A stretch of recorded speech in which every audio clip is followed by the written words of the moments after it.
안녕하세요. 조직 내 암묵적 지식의 효과적인 확산 및 관리를 위한 전략에 대해 연구한 K10 김영준 남성관 이름이 이성우입니다. 목차는 다음과 같습니다. 연구 목적, 암묵적 지식이란 선행연구 조사 및 모델 수립, 시뮬레이션 결과 및 분석, 결론 및 재현입니다. 저희가 이 연구를 하는 목적은 현대사회에서 지식의 보유와 관리가 중요해지고 있고 기업들은 성장을 위해 지식기반 경쟁력을 확보하고 있습니다. 지식기반 경쟁력을 확보하기 위해서는 지식의 관리 및 전파가 중요하므로 본 연구에서 암묵적 지식과 명시적 지식의 전파 및 확산이 효율적으로 일어나기 위한 전략에 대해 모색할 것입니다. 암묵적 지식이 무엇인가 라는 질문에 답하기 위해서는 먼저 명시적 지식이 무엇인지 알아야 합니다. 명시적 지식은 말이나 글로 명확하게 표현할 수 있어 확산 및 보관이 간편한 지식입니다. 이와 반대되는 특성의 암묵적 지식은 경험, 연습, 관찰로 체득한 지식으로 전달이 어렵습니다. 예를 들어 자전거를 타는 방법을 배운다고 해서 바로 자전거를 잘 타게 되는 것이 아니라 스스로 타보면서 경험해보거나 다른 사람이 타는 것을 보면서 알아가야 자전거를 탈 수 있게 되는 것이 암묵적 지식의 특성입니다. 기업이 성장하기 위한 핵심 자원인 지식은 지식기반 경쟁력과 직결되는 요소입니다. 기업이 가지고 있는 지식 중에서 많은 부분이 개개인의 암묵적 지식이므로 그만큼 암묵적 지식이 중요하다고 할 수 있습니다. 기존의 선행연구들은 명시적 지식에 초점을 두었고 암묵적 지식에 대한 정의가 부족합니다. 또한 암묵적 지식은 전달되고 확산되는 과정을 설명하기 어렵다는 특징이 있어서 선행연구들을 바탕으로 암묵적 지식을 새롭게 정의하려고 합니다.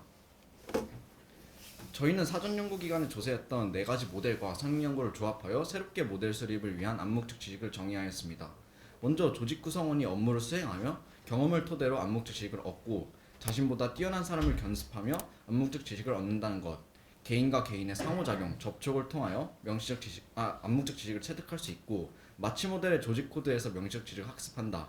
조직 구성원이 스스로 학습하는 자가학습을 통해 암묵적 지식을 얻는다입니다.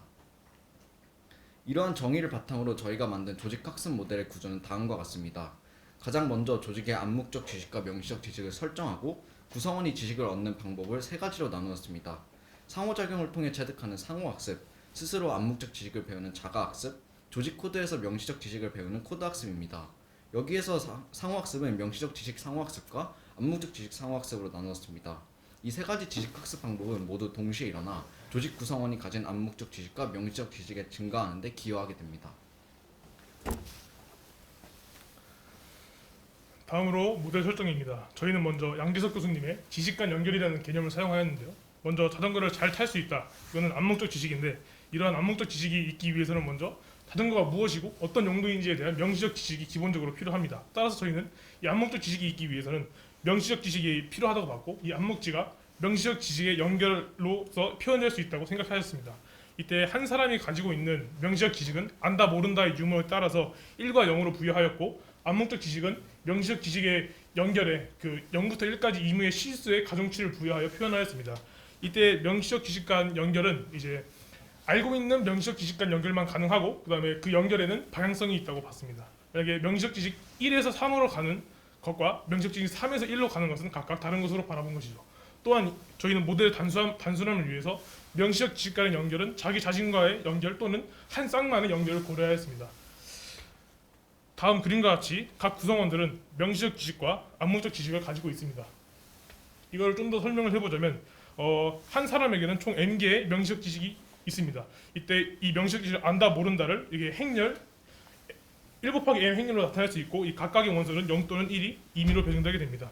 또한 이 암묵적 지식은 총 m 제곱계로서 m 제곱계인 이유는 아까 그 명시적 지식 간의 연결을 통해서 암묵지가 형성되기 때문에 m 제곱이고요. 그다음에 이때 이 암묵적 지식의 각 원소는 이렇게 이 명시적 지식 행렬에 전치 행렬과 그 행렬을 곱해서 점사학 행렬이 나오면 그 각각의 원소에다가 0부터 1의 임의의 실수로 곱해서 만들어지게 됩니다. 아래 예시처럼 101이라는 행렬이 있으면 다음과 같이 암묵적 지식은 3 곱하기 3의 정사학 행렬이 다음처럼 생기게 됩니다. 그 다음에 이를 그림으로 나타낸 것인데요. 이제 각각의 명시지는 다른 명시지와의 연결로서 암묵적 지식을 형성하거나 또는 자기 자신과의 연결로서 암묵적 지식을 형성하게 되는데요. 명시지 1로 예를 들어보자면 자기 자신과의 연결을 통해서 0.2, 명시지 3과는 0.8, 명시지 4와는 0.6의 암묵적 지식을 형성하는 것을 볼 수 있습니다. 이를 행렬로 나타내면 다음과 같습니다. 그리고 저희는 시뮬레이션 설정을 했는데요. 먼저 맨 처음에 조직 구성원 수 n을 6명으로 그 다음에 명시적 지식의 차원을 6개, 그다음에 개방성이라고 하는 지식의 특성을 0.1부터 0.9까지 0.1씩 조절하면서 각각에 대해서 100번씩 반복하여 평균값을 구했습니다. 아까 전에 설명한 것은 이제 개인이 가지고 있는 지식에 대한 설명인데요. 이제 이 명시적 지식의 상호 학습에 대해서 설명하도록 하겠습니다. 저희는 이 명시적 지식의 상호 학습에 악셀러드 모델에서의 호모필리라는 개념을 도입했는데요. 이는 서로 공통적으로 알고 있는 명시적 지식이 많을수록 더 많은 상호작용을 한다는 것입니다. 그래서 저희는 이 상호작용 확률을 그 공통으로 가지고 있는 명시지의 개수를 전체 명시지의 개수인 m으로 나눈 값으로 정의하였습니다. 따라서 예시처럼 단 한 개가 같을 때는 4분의 1의 확률로 상호작용을 하게 됩니다. 이때 상호작용은 모르는 사람이 아는 사람에게 하나를 배우는 것입니다. 따라서 아래 그림과 같이 0010이 1010이 되는 것을 보실 수 있습니다. 다음으로 저희는 암묵적 지식 전달에 대한 가정을 설정하였는데 오이잔의 논문을 참고하여 가지고 세 가지의 가정을 설정하였습니다. 먼저 첫 번째로 상호작용이 성공할 시 암묵지가 적은 사람이 더 많은 암묵지를 획득하고 암묵지가 많은 사람이 더 적은 암묵지를 획득합니다. 예시를 들어서 한 분야에 매우 뛰어난 사람에게 한 분야에 미흡한 사람이 배운다면 그 사람은 많은 것을 얻을 수 있을 것이고 한 분야에 뛰어난 사람도 한 분야에 미흡한 사람을 보고 타산지석이란 사자성어처럼 어느 정도는 배우는 점이 있을 것입니다. 또한 두 번째로 암묵지를 많이 가진 사람일수록 추가적으로 암묵지를 학습하기 힘들다고 보았습니다. 한 분야에 매우 뛰어나질수록 다음 단계로 나아가기가 점점 어려워지는 것을 반영한 것입니다. 마지막으로 상호학습하는 사람 간 암묵지 수준의 차이가 클수록 상호학습이 성공할 가능성이 낮아진다고 보았습니다. 이는 한 분야에 매우 뛰어난 사람이 어떤 대화를 하거나 행동을 하는 것을 한 분야가 약한 사람이 보더라도 이를 잘 이해하지 못할 가능성이 높아지기 때문입니다. 저희는 상호학습에서 암묵지가 증가하는 공식을 다음과 같이 세웠습니다. 개체 A의 암묵지를 A, B의 암묵지를 B라고 했을 때 증가량에 관련된 X가 정규 분포에 따라서 랜덤하게 생성됩니다. 이때 X값은 A, B의 최대값과 A, B 중 큰 값보다 작아야 되고 첫 번째 항은 가정 1에 따라서 암묵지가 많은 사람이 적게 학습하고 많은 사람이 적은 사람이 많이 학습하는 것을 반영하였고 두 번째로는 가정 2에 따라서 암묵지가 심화될수록 학습하는 양이 적어집니다. 다음으로 상호학습의 가능성입니다. 방금 전에 암묵지가 증가는 상호학습의 가능성에서 확률을 성공해야지만 실행됩니다. 저희는 상호작용에 성공할 확률을 다음과 같이 보았는데 A, B 값의 차이가 커질수록 분모가 증가하여 가지고 성공할 확률이 낮아짐을 볼 수 있습니다. 그리고 또한 저희는 T라는 값을 도입했는데 T는 조직의 성질, 개방적, 자유로운 분위기, 많은 상호작용일수록 높고 T값이 증가할수록 확률이 증가함을 볼 수 있습니다. 이는 아까의 가정 3에 따른 식입니다. 다음으로 자가학습입니다. 저희는 상호작용 이외에도 암묵지를 학습할 수 있는 방법이 있다고 보았는데요. 예를 들어 스스로의 반복 연습을 통한 숙련이나 어떠한 사고를 통한 어떤 것에 대한 깨달음이 있을 수 있다고 보았습니다. 이러한 경우 암묵적 지식을 자기만큼 가진 개체와의 상호작용으로 계산을 하였고 이 자가학습 확률은 저희가 설정을 할 수 있습니다. 마지막으로 조직에게서의 명시적 지식 학습입니다. 마치 모델에서의 조직 코드 개념을 도입하였는데 이 조직 코드는 조직이 모든 명시적 지식을 가지고 있다고 보았습니다. 그리고 개체가 명시적 지식을 조직에게서 배울 수 있고 일정 상호작용 횟수가 반복되면 모든 개체가 임의의 특정 명시지를 획득합니다. 이때 이미 명시지를 가지고 있는 개체의 경우에는 획득하지 않고 모든 개체가 획득하는 명시지는 동일합니다.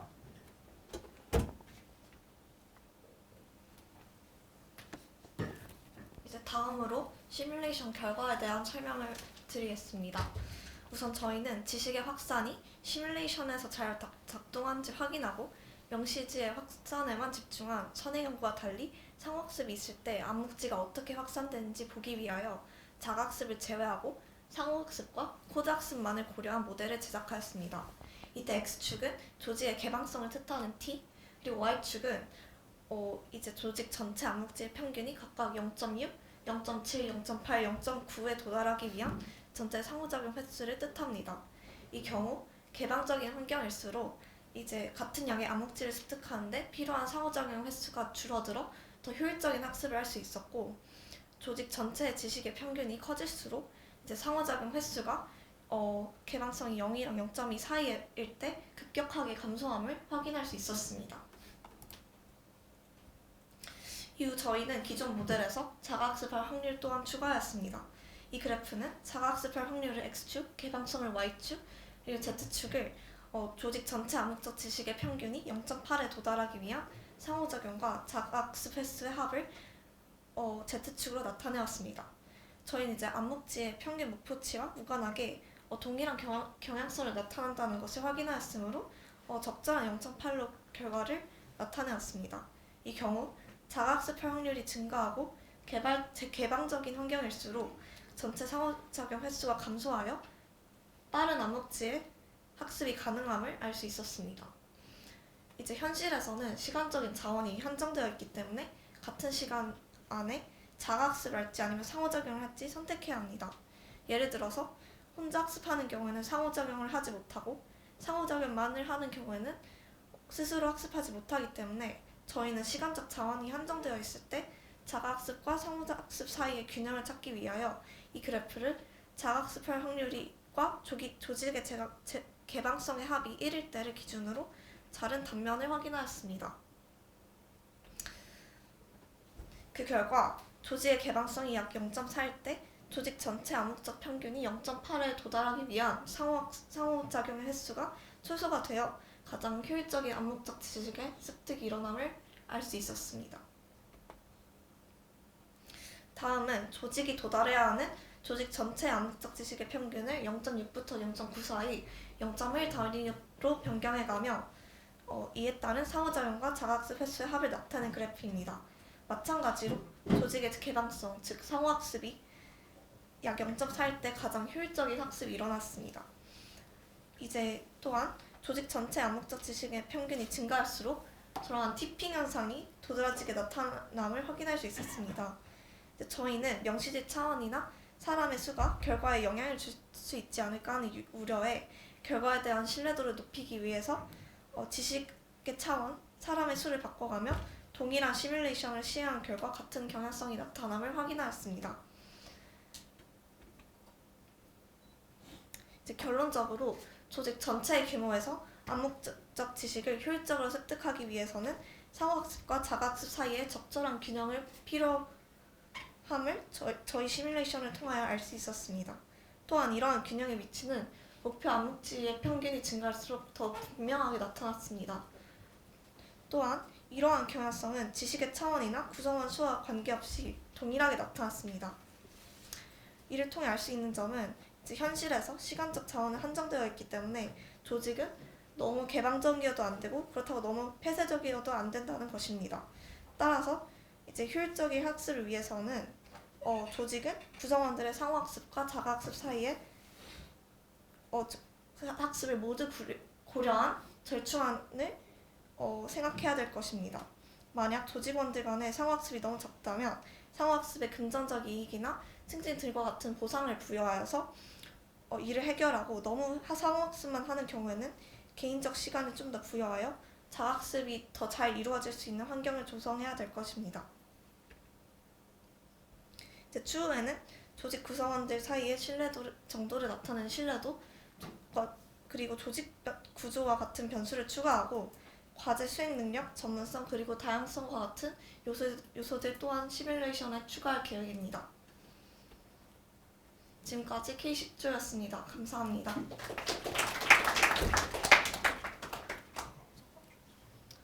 그리고 소감을 발표하겠습니다. 이제 저는 연구는 협력의 과정이라고 생각합니다. 이제 왜냐하면 연구는 혼자가 아니라 다른 사람들과 함께해야 더 좋은 결과를 만들고 성장할 수 있기 때문입니다. 이제 저는 PRP 연구를 진행하며 팀원들과 함께 암묵적 지식이 무엇인지 정의하고 시뮬레이션을 만들며 이렇게 함께하는 과정에서 뿌듯함을 느꼈고 제 자신이 좀 더 성장할 수 있던 계기가 되었던 것 같습니다. 저도 연구에 대해서 했는데요. 저에게 연구란 색칠이라고 생각했습니다.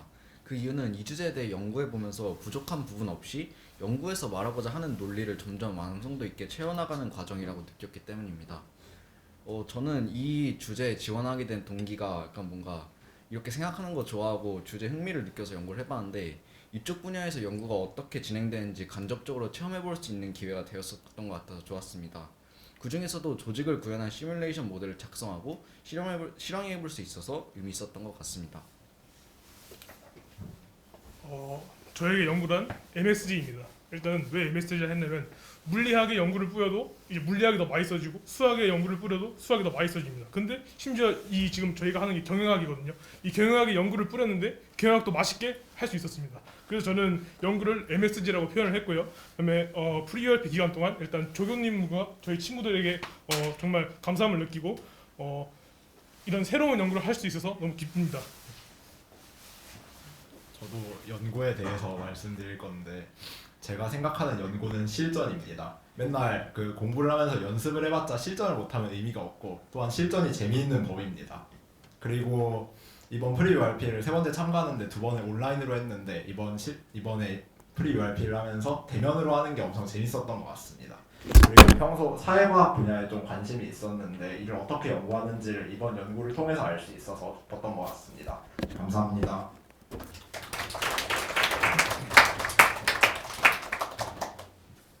네, 안녕하세요. K10 조교 최민영입니다. 일단 연구 기간 동안 조교들의 역할이 거의 없이 학생들이 스스로 한 연구라고 생각을 해주시면 되겠고요. 짧은 시간 안에 이런 결과를 도출할 수 있게 되어서 진짜 대단하다고 얘기를 해주고 싶고 답변을 다들 너무 멋있게 했는데 저한테 연구는 일이에요. 예. 예, 그래서 일이 나쁜 건 아니에요. 내가 좋아하는 일을 할 수 있다는 건 되게 좋은 것 같거든요. 그래서 학생들이랑 같이 하면서 일에 다시 새로운 그런 프레시함을 얻었다고 생각을 합니다. 네, 감사합니다.